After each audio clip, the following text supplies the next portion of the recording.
PSSI hadirkan 5 legenda sepak bola internasional guna membantu tim pelatih Timnas U16 menyeleksi calon pemain.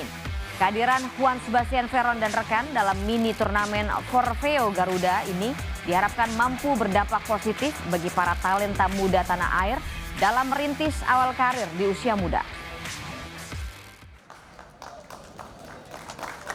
Stadion Madia diramaikan dengan kehadiran 5 legenda sepak bola internasional Kamis pagi.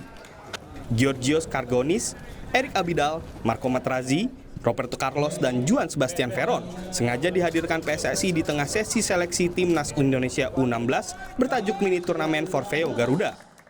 Selain memberikan coaching klinik, kelima bintang ini juga ditugaskan untuk memberikan masukan dan penilaian untuk skuad Timnas U16 yang rencananya akan dibawa menuju Aspire Academy Qatar.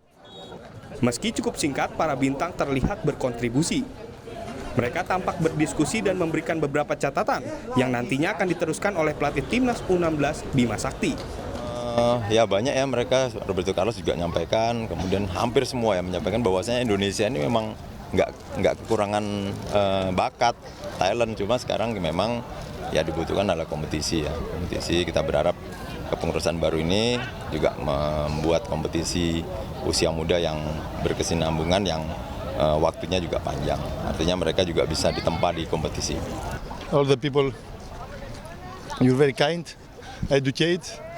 The young players, you have the future. The good players, enjoying the time in Indonesia. I hope all the many good things about the people here. I love. Kehadiran para legenda di mini turnamen Forfeo Garuda menjadi rangkaian penutup kunjungan mereka ke tanah air. Diketahui, Veron dan kawan-kawan sudah tiba di Jakarta sejak Selasa dan langsung dihadapkan dengan beberapa agenda. Dijadwalkan kelima legenda ini akan kembali ke kampung halaman masing-masing Kamis malam.